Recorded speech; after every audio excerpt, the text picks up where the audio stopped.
Hello, hello. Welcome back to How to Learn a Language, the podcast all about how to learn languages. I am very excited to share another interview episode with you. And this time I'm speaking with Cara Leopold of Leo Listening. We have a really cool conversation. It's been a while since we've had a chance to kind of catch up properly. So that was really great to just talk before we hit record about what we wanted to talk about, because Cara is all about like film and using film for language learning in really effective ways. So we have that kind of crossover because I love film, and obviously I have Watch and Learn available for you, which is a super very easy, quick to digest mini course all about how to make the most of film and TV for language learning, and a free film and TV study pack as well that's available. I'll link to all of these in the show notes for this episode too. But I know that it's sometimes really easy to get reduced to just that one thing. And I wanted to talk to Cara about something a little bit different. So we talk a bit about trends, kind of language trends that we've seen, and whether that's a good or a bad thing. Perhaps maybe it's time to chill out and just accept that like there's more than one way to learn a language. There's no one holy grail way that is the best of everything. And so it's really great to talk with someone about that who is very much on the same page. And then we talk, of course, about film and all of that stuff. We talk more about Cara's Film Club as well, which is coming back in September. And do again check the links in the show notes if you're interested in that, because there's a little mini kind of taster week happening at the start of September. I'm talking about September 2023, and then it's opening up after that as well. So have a look at that if that is something you're interested in, and enjoy our conversation. Whether you're learning English or any other language, I feel like there's going to be something good for you in this one. All right, I'll speak to you very soon. Enjoy. Bye. Cara, hello, welcome. Hi, Lindsay. Thanks for So, having me. no problem. I'm very excited to be speaking with you again. It's been a while since we've had a chance to sit down and have a proper chat. It And, has, it has. and I'm excited about our topic as well for today. Before we get into that, though, I do want to give you the opportunity to introduce yourself. Why, thank you. My name is Cara Leopold, and I run a website called Leo Listening, which is for English learners. And what I'm doing nowadays is bringing together English learners who love movies, and we're watching and discussing them together. Brilliant. I love that. And as we were just getting ready and kind of talking about this and thinking about the work that you do, I feel like we've really landed on a really interesting point of discussion. And we're going to talk about language trends, how things kind of come and go in and out of fashion, because I feel like movies is part of that, this idea of like passive language learning. Just sit down and watch a film and you'll be fluent in a week. And I don't know about you, but as a native English speaker, the amount of times where you meet someone and they say, "Oh, I learned English watching Friends or watching The Simpsons," and you think, how? What else did you do? There must be more to the puzzle. Yeah, agreed. That's like selective memory, Yeah, that's very true. I think that must be what it is. But you made a really good point as well, about that, this kind of switch as well. Maybe you said in the past kind of 10 years, you've noticed something in terms of language trends. Well, yeah, I would say it's kind of to do with the development of technology, right? So I think a website like italki started like in the late 2000s, right? And then Mm, during the 2010s, that has all really developed, all these platforms where you can find a tutor and learn a language online, usually in a one-on-one setting. So it's you and your tutor. And obviously that's been marketed as, it's super convenient, it's online. It could work out a lot cheaper than traditional classes if your tutor is based in a country where the cost of living is lower, etc., etc. And I feel like that was a real backlash to the traditional format of, group language classes, group evening classes, whatever, where, you had to travel somewhere and then you're in a group, so people always assume, in a group you're not getting the speaking time that you deserve. And now it's like the internet age has made us all sort of like the children of the nobility, because now we can get private lessons cheaper than they would have been in the past. For me, private tutoring was always reserved for kind of the wealthiest people, but that's kind of changed in the internet age, where everybody can have their online language tutor. So, but I feel like maybe another change is coming, and maybe that's to do with post pandemic. Maybe people want to get out of the house and not be on Zoom or whatever platform all the time, and maybe they do want to connect with people in real life, in groups. And so maybe, I don't know, we'll have to see how it evolves, but I think maybe in the 2020s group learning could come back in some way. And obviously it could also come back in an online format, and it exists in online formats because there is the rise now of communities for language learning and things like this. So yeah, I feel like there could be a sea change coming, maybe. Yeah. And it's interesting, this idea that group learning is the way, and then it completely flips to no, one-on-one is better. And you're saying maybe there's also now sort of post-COVID this flip back towards, but I need people. And then the group stuff comes back again. And like, and as I said to you before we hit record, like, why why does it have to be one or the other with these sorts of language trends? Why do you think that is? Yeah, well, I mean, I suppose you could say that it's or perhaps it's to do with like capitalism and marketing. So if people are selling you on one particular thing, they want to sort of discredit the other methods. Yeah. But I've thought for some time that basically everything works in language learning. So every single method that has ever existed, from grammar translation to learning in your sleep to comprehensible input, to basically everything, has the potential to work. And it might not work for you right now at the stage you're at, or it might not work for you because your personality doesn't gel with that or whatever, but it all has the potential to work. So I've worked in a school here where they used oh gosh, what's that method called? It doesn't really exist anymore. It involves a lot of using cuisinaire rods, the silent way. So it just so happens that this language school where I live in Besançon, in France, they actually learned the silent way with the founder of the method. And it was actually like kind of developed for maths in the beginning, hence the rods of different sizes. And then it was applied to language learning. And I saw some really, really, like, people who had started there as beginners and who were now intermediate, whose English was really, really good. And they had done everything using the silent way. But that's a method that's kind of gone out of fashion. And I don't think there's many people who know how to teach it anymore. And a lot of the people at that school are now retired. So kind of I don't really know if they're using that method so heavily. And I've worked at a school in Switzerland, which was very heavy on the sort of grammar translation method, translating from, English to French and back again. And again, some of the students there, I could see they were getting really great results with that. So, I just want to say, like, I really do think it all has the potential to work. But, it just depends. It depends. What a great answer. It depends. I don't know the one method that works because all of them work. You are like speaking to my heart. This is like the foundation of everything in language life. When I work with people in language life, it's like you need to be at the center of your language learning because, as you say, everything has the potential to work. Those varying factors, part of that is you, and like you say, your personality and the time that you have, when you're going to be learning and how focused you're going to be, all of these things that are you dependent, that are your variables.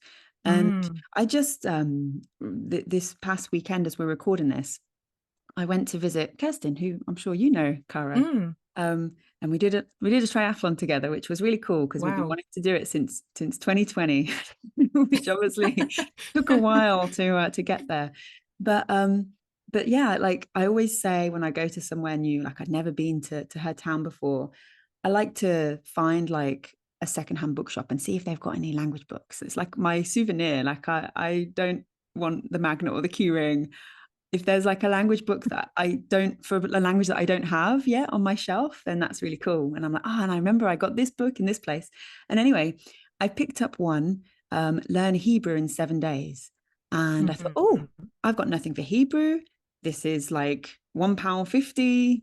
Yeah, you're coming home with me. Let's go. And as I was looking at it just last night, actually, and I'm like, this is kind of like, it became obvious to me that it was kind of an Amazon self-published book, which is cool. But then I looked up the author and found an article that actually it was like an Amazon catfish, quote unquote, of someone who kind of, this wasn't even their name.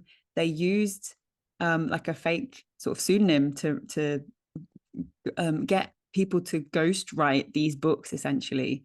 And it was just a bit like, that feels kind of weird and shady. And is this book now still good? Is this written by a Hebrew teacher or just someone who Googled it? I don't know.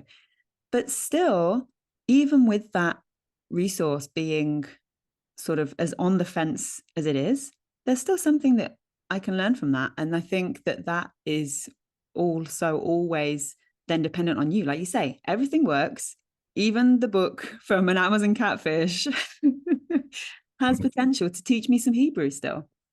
Every book, every course, whatever, they do tend to make some, sometimes quite substantial claims about what they're going to help you achieve, which may be a bit overstated, because obviously you can't learn a language in 7 days. I mean, you can get going in 7 days. You can have enough to get started. That's exactly it. And I was most surprised about with this particular book was how it said learn Hebrew in 7 days, but then there were 20 chapters, not even 21. So not like, 3 chapters a day. Like I can't even divide 20 equally by 7 days. Do I just have a day of rest on the Sunday, like, and do one less chapter?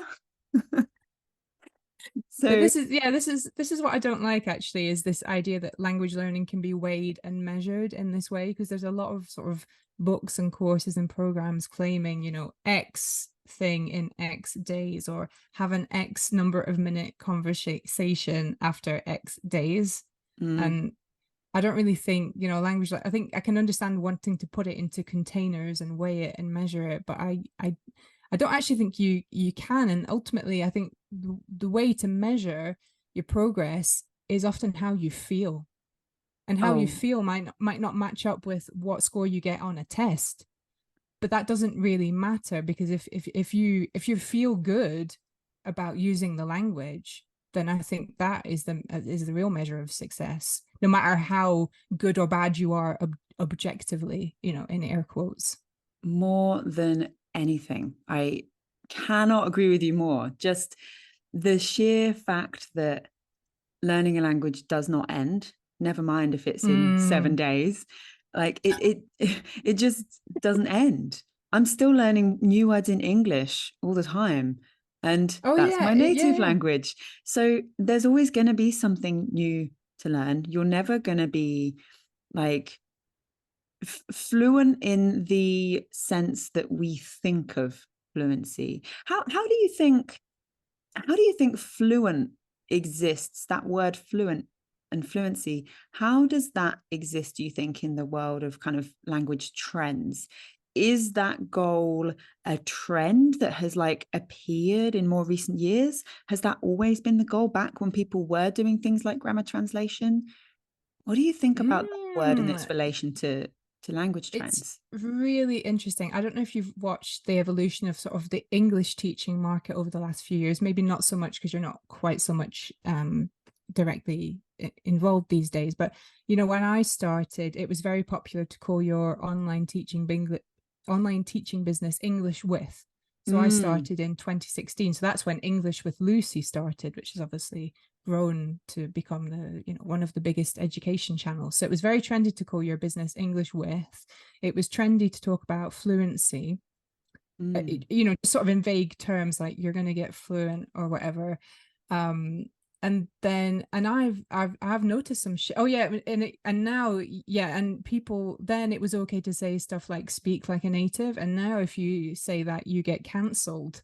So you have to, so there's really been a very there's been a real evolution in terms of the way people are talking about what they're doing. And I think some English teachers have seen how people's websites have evolved and how they're doing more specific things than just talking about fluency. And some people are moving more towards, communication skills, business skills, succeeding, in your sort of life in general, not just in English. So there's definitely been a change for sure.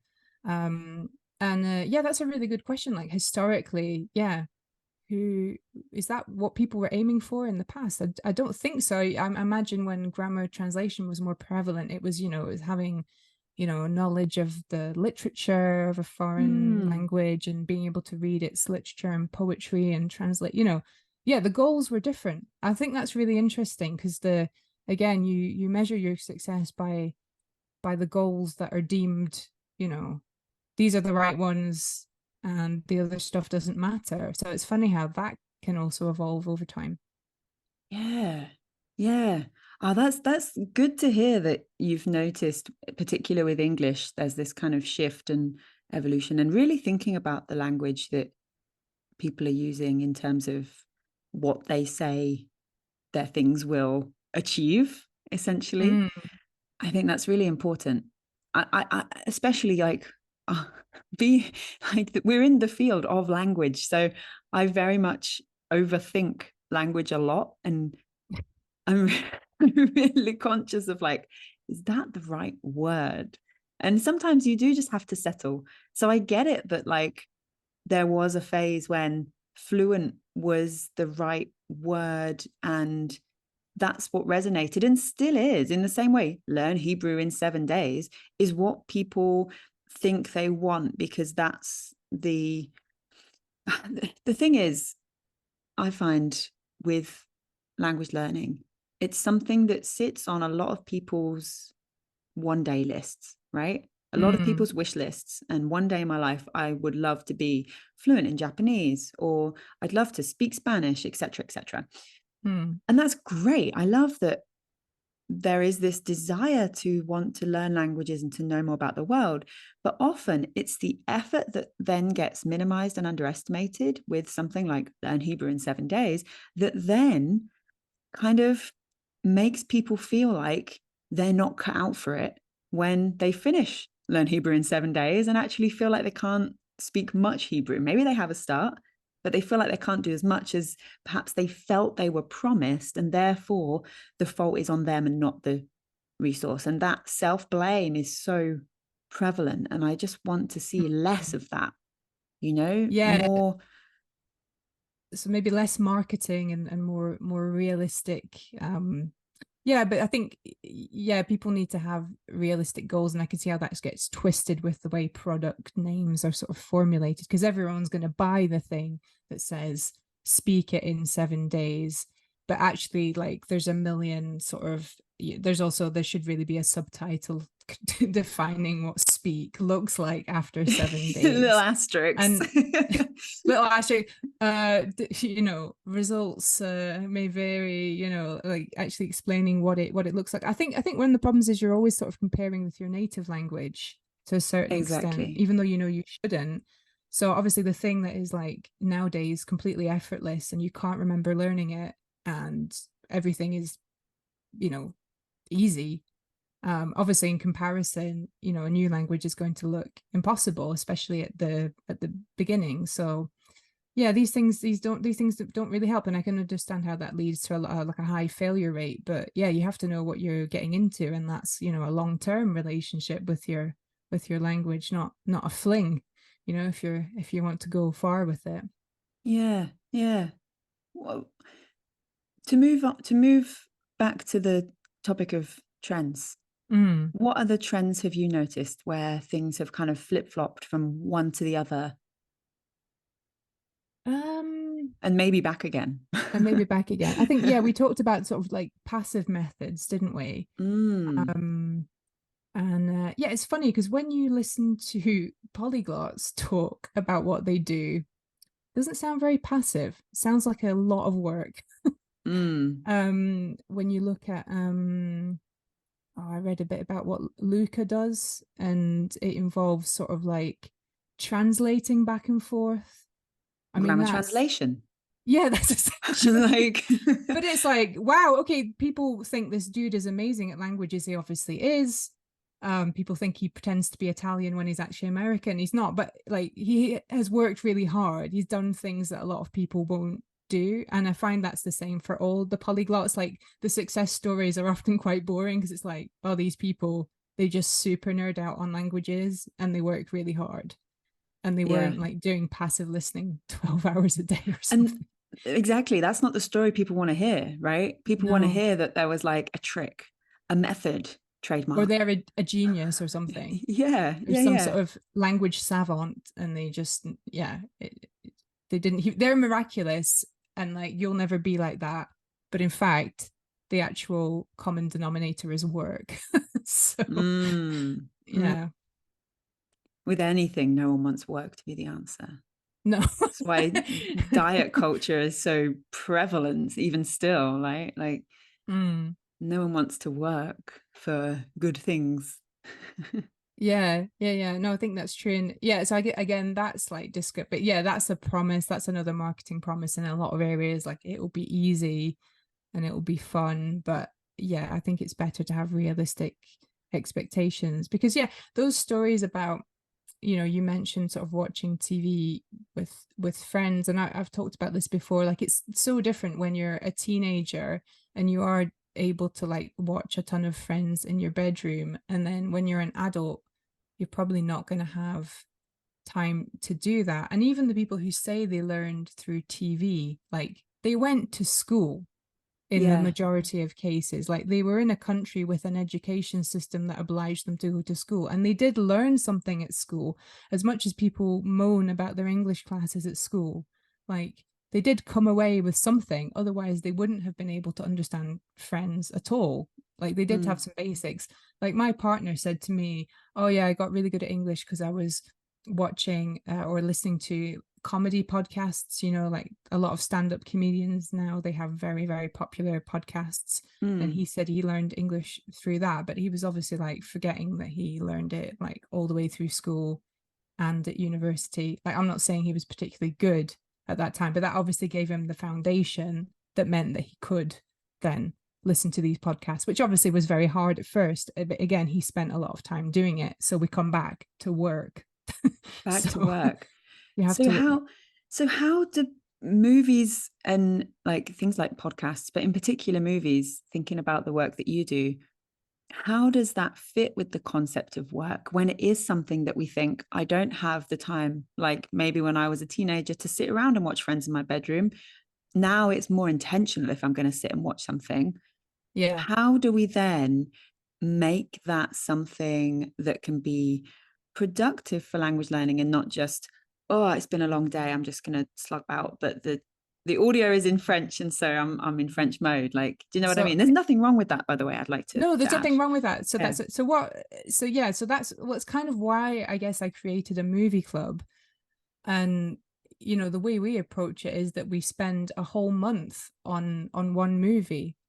So not just like watching it, but also discussing it, and then working on speaking and listening skills and using specific scenes, and also reading a lot of extra stuff about the movie, like reviews and watching video essays on YouTube. So it's not just a one and done, like you watch the movie and then you move on to the next one. It's a full month of a deep dive, so that by the end you have a really good sense of what it's about, not just in terms of I understood the dialogue, but also I understood this movie's themes and its messages, and I had some really interesting discussions about that, because that's really the ultimate goal, is to discuss the movie and listen to the other club members and what they thought of it, and come away with insights and understanding of the plot, of the characters, and of what your fellow club members thought of it.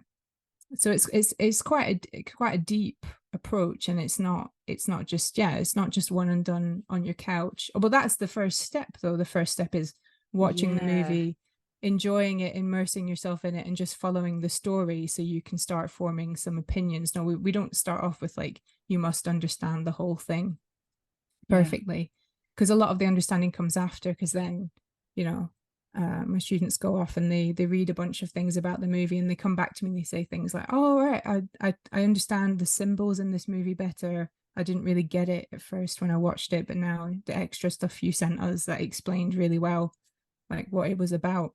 So it takes time, and I think the things that I'm very transparent about my process, and I share what I get my students in the movie club to do, and people could do that on their own, but it would be hard.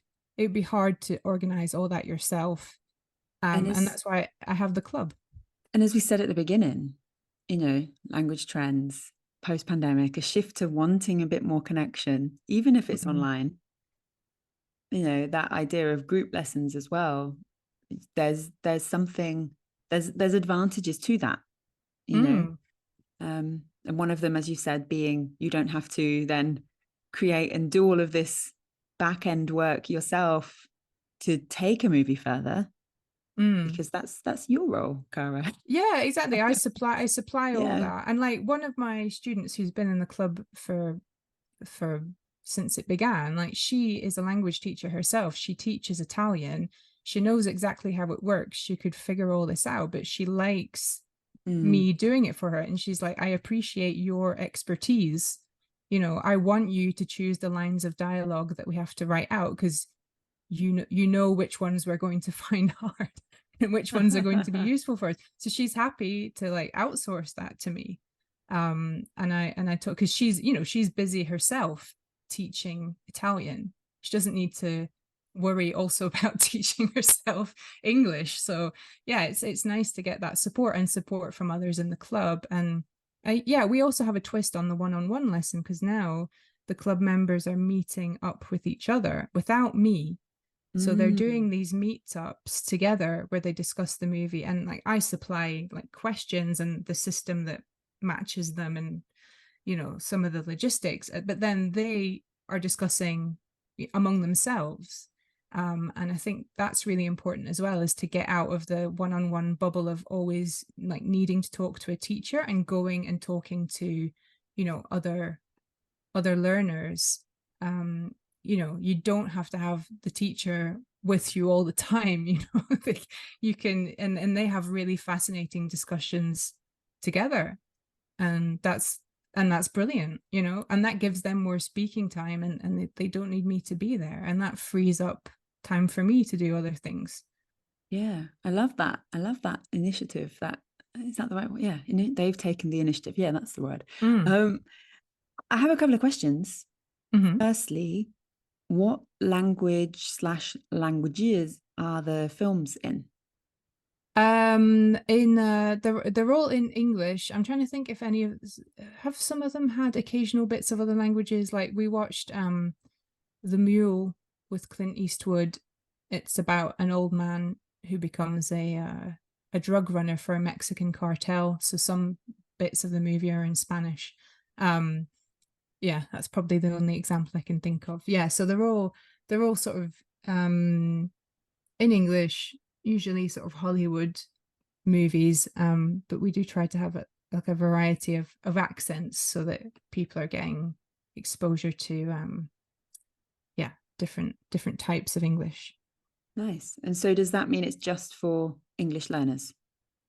Yes. I mean, it could be cool to just have like people who love movies join in it, but there is a big component of English improvement. So I've had English learners, and also teachers of English who are not native speakers.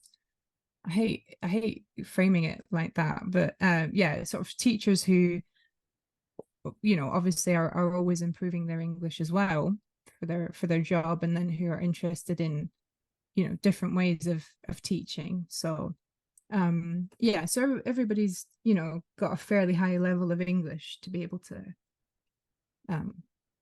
join. Nice. And the deep dive side of it, the going beyond, oh, it's been a long day, just gonna chill and watch the movie to start us off. That's the Mm, springboard. Then what yes. happens? What does that deep dive actually involve? Yeah, so I give them a bunch of resources to understand the movie. So in fact, in the new version of Movie Club, I'm actually putting together the whole archive of resources. So we've watched like 30 movies at this point. So people will have access to all the archive for all the films, and that archive looks like a document with kind of behind the scenes resources to understand the movie. So some of them you can watch before, like the trailer, or reading the IMDb page, and then some of them are better suited for reading or watching afterwards because it's a movie review and they usually have spoilers or sort of video essays on YouTube that go into a bit more analysis of the film. So that's one element. And then we also work a lot with movie clips. So the club members will watch clips and then do kind of listening and writing exercises based on small bits of dialogue to work on their listening skills. And they also record themselves to work on pronunciation. And then they also use clips for like speaking and or writing tasks. So watching clips and answering questions.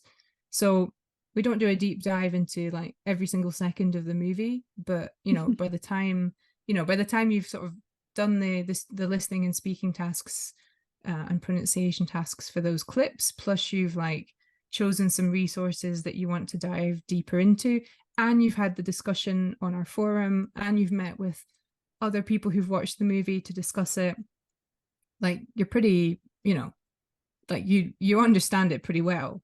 um we're also going to have like a live discussion together in a group, and again, that's another chance to, I think this is what's really important, and this is what some people don't like in language learning, is the idea of like repeating something, but it's not boring repetition because it's obviously different every time when you write on the forum and you respond to other people's observations and they give you insights that you haven't had before, or you chat to people one-on-one, or you chat in the group. So that's like multiple touch points where you're articulating your opinions on the movie, but you're also learning more about it every time you hear someone else's point of view. So I think that's what makes it really enriching and a deep dive, is just, yeah, like reiterating kind of the same task in a slightly different way. Nice, nice. I have two questions. The first one is Mm. a simple yes or no.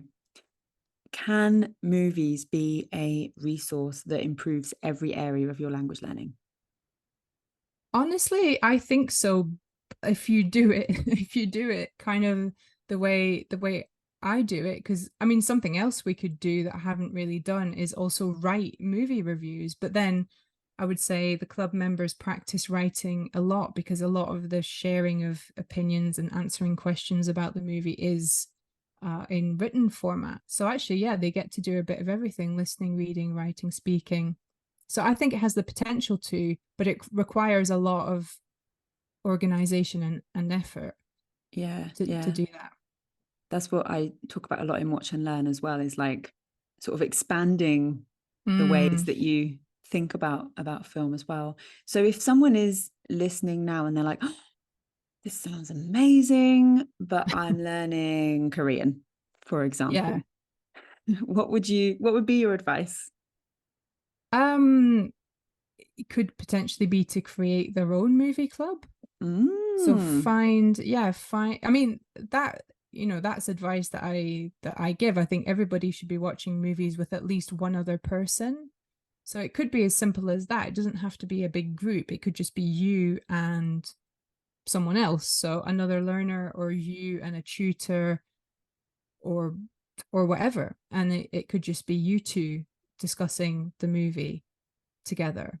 So that makes it a lot easier. You only need one other person.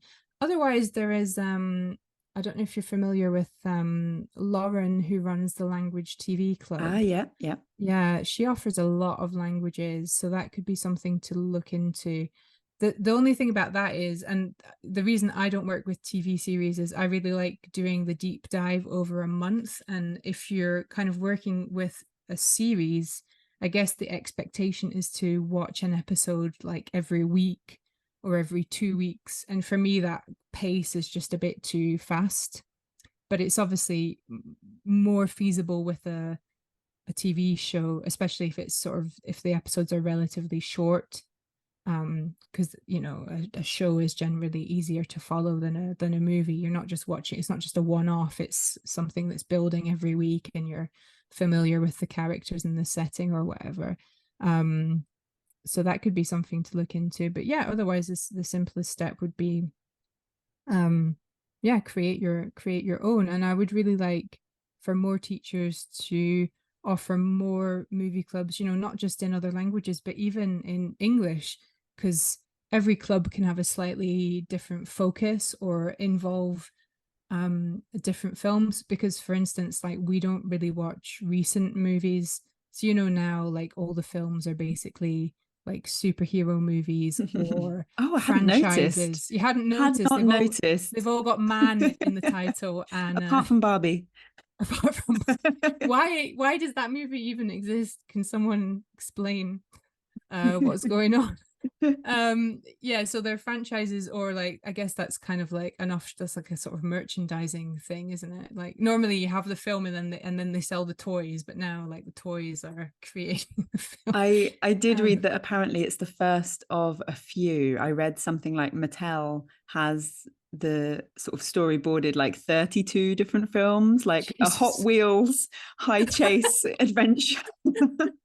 The rest of them sound crazy and like just completely off the wall. Barbie, actually, I'm very much looking forward to.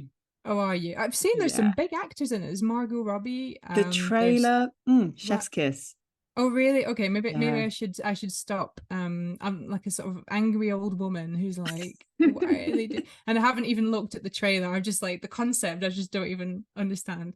Or movies these days are like franchises. So like now we're at Fast and Furious 512 or whatever it is. So yeah, like, we don't watch movies like that, but no judgment if you want to watch that kind of movie. It'd be good. There's a reason they're so popular, right? Yeah, it would be good if somebody created a movie club for those ones. I don't quite know what they would do, because for me, a lot of those movies don't have enough interesting dialogue or character development or plot. But again, maybe I am judging and I have no idea, and they're actually very profound films that go deep into the human condition and are ripe for discussion. I don't know.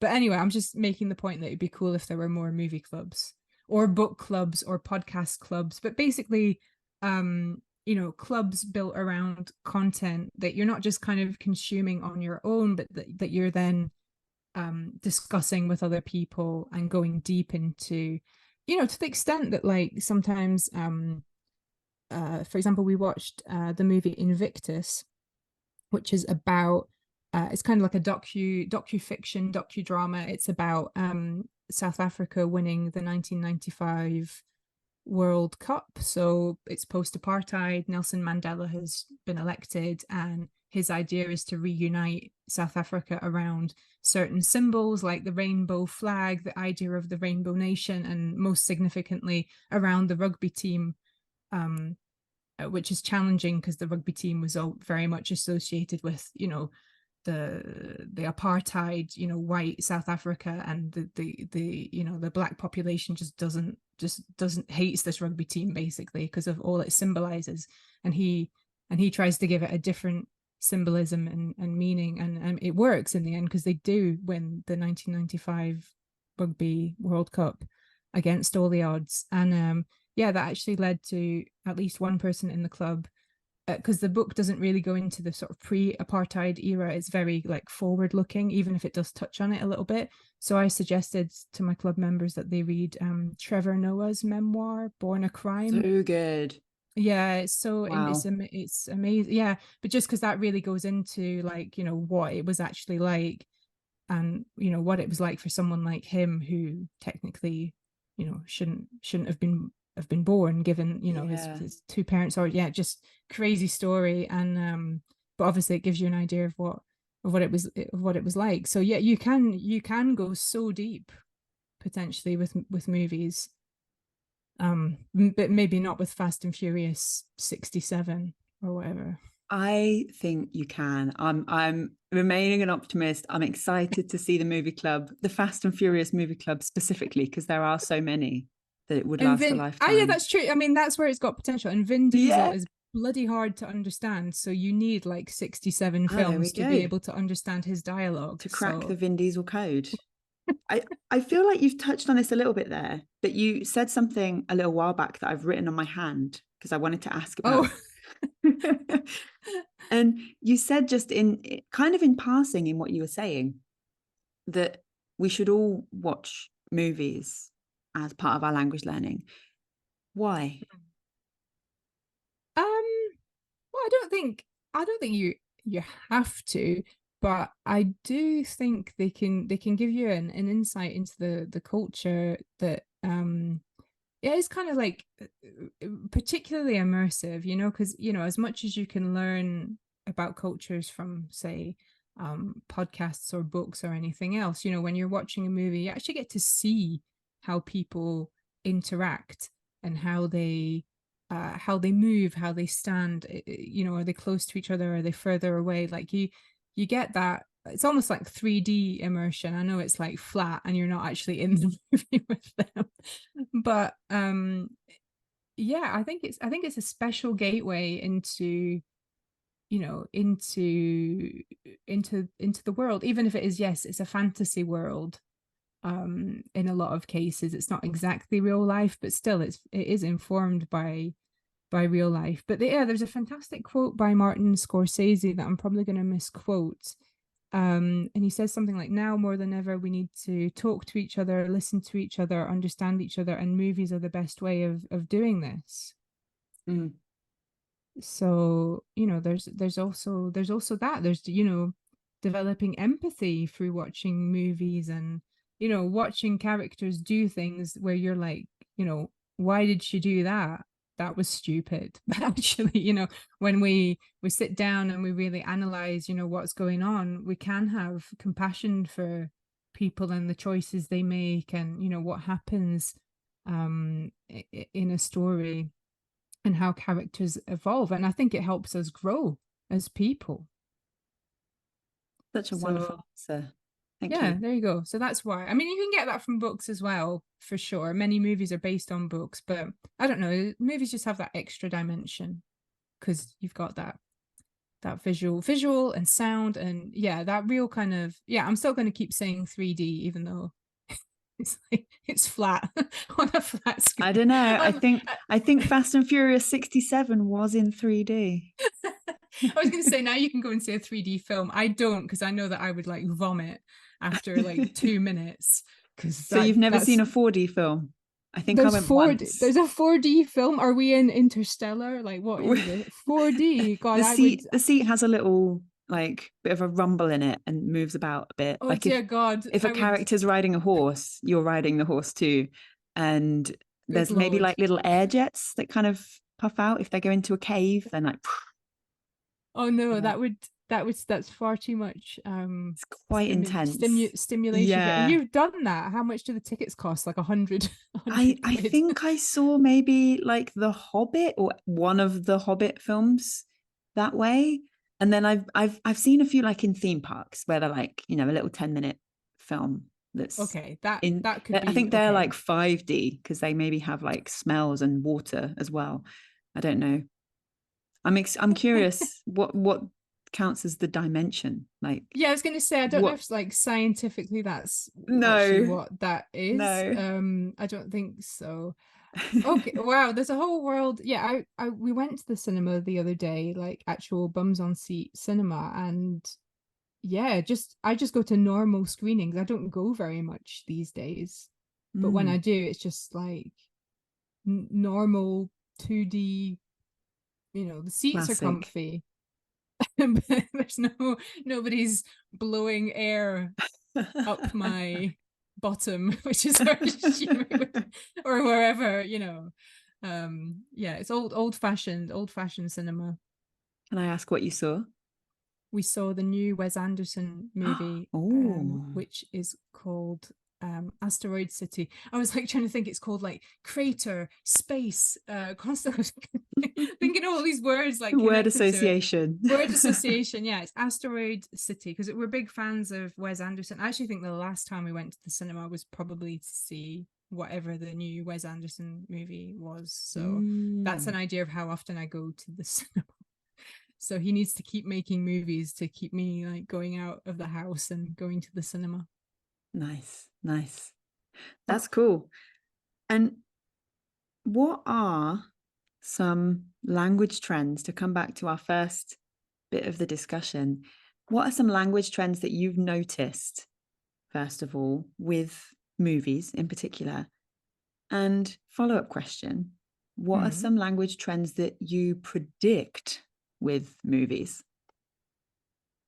Oh gosh. Well, the positive trend is seeing like clubs emerging, like Lauren's Language TV Club, and I know of other teachers doing movie clubs. I even did a bit of teacher training to sort of help teachers, because I want there to be more clubs, like I genuinely like do. That's not just so I can sell my course. I think it'd be a really good thing for language learners. So yeah, maybe within that trend of kind of like getting input and comprehensible input. Well, I guess movies are often considered not very comprehensible input. Yeah, I guess a trend I see is kind of kind of denigrating movies and saying that they don't work. But I would counter that with the way I think you can make them work. But again, do they work? Are they always suitable at every moment of your language learning journey? Are they useful at the beginner level? Probably not. So I think that backlash is justified. So yeah, I've seen a bit of movie clubs. Have I seen a lot? I don't think I've seen too much like nonsense, like just passively watch movies and you'll learn. Like there's like YouTube channels like Learn English with TV series, which is a massive channel now, and I mean they do like explicit teaching, and they have their Learn English with Friends course and everything. So I think there are a lot of people doing okay, you like watching this thing, but here are the actual like techniques and methods that work, so you can learn from movies and TV shows. So yeah, I think there is some quite realistic stuff, and that is fairly honest about the work involved. But given that we're working with people who are motivated to watch this stuff anyway, then the work is kind of like the spoonful of sugar from Mary Poppins to help like the work go down more easily. So if you're only like that, that's very cool. It's but obviously if you hate movies, like don't watch them, Yeah, like don't join the club if don't you hate join movies. the club. Stay away, or like form your own club to do with like the thing that you're interested in. So I'm seeing more book clubs. I don't know if anyone's doing a podcast club. That would be awesome. I would totally join that. I pay for some podcasts that I listen to, and I'm part of the Patreon community. And yeah, it'd actually be even cooler to meet with people who listen to the same podcasts as me and discuss them. Not even for like language learning, just like because the topic is interesting. But anyway, that would work really well in language learning. So those are the trends that I hope will develop. Is not these things that seem like solo activities, like watching movies seems like the real kind of like solo activity, but I think if it only remains a solo activity, it's not as rewarding or as useful as it is when it's in a group. Amazing. I'm excited. I'm looking forward to all these clubs that I hope they're all gonna pop as up. people listen to this and think, yeah, I want a club for my thing. Yeah, that's cool. Cara, if people are interested in joining Movie Club, how do they do that? Well, they can join. I'm going to do so Movie Club's going to reopen for enrollment at the end of September, and then in October we'll be watching a scary movie, because obviously it's October, but because this is my movie club, you can expect like a smart scary movie with a lot of stuff to discuss, so not just like a load of gore. Anyway, so that will be coming up, and then before that, kind of mid-September, probably the week of the 11th of September, I'm going to do a small like week-long movie club with a back to school theme, because it's September. So we're not going to watch a whole movie, but we'll use clips. So I mentioned that I use clips a lot in my club. So people will get a chance to taste what it's like to, discuss movies with others, and use clips to do kind of a deeper dive into the language. So yeah, they can, yeah, what I recommend, if people want to try it out, join me for the week-long one. If you like that, then you can join the actual like club, which is, monthly, or you can join for a year if you're really into it. And then even if you join the week-long one and you don't like it, or you don't want to go further, you will still get a lot out of the week-long one, almost as much as Hebrew in 7 days, perhaps even more than Hebrew in, I'm promising more than Hebrew in 7 days. I'm promising. Oh, Yeah. quite the promise. Quite the promise. Yeah. No, it's going to be a really fun a fun week of, yeah, movie watching and discussion. And then the big one, well, just imagine, if a week is good, imagine a month or even a year if you're really, really motivated. So Brilliant. And how can people learn more about you in general? they can go to leo-listening.com. That's my website. Loads of stuff on there. They can go to Leo Listening on YouTube. I have a YouTube channel that I've been reviving a bit, so people will find new videos on there, all to do with, watching movies, reviews of movies we've watched in the club, all kinds of good stuff like that. And then I quit all social media a few years ago, but I kept my LinkedIn profile, and I've actually been posting on there for the last year, 18 months. So that's Cara Leopold. If you're on LinkedIn, you can find me on there. Brilliant. Thank you very much. And yeah, I'm excited. I want to end this recording so that I can ask you what the October movie is going to be, because smart horror, that's like a top tier genre for me. So, Oh wow.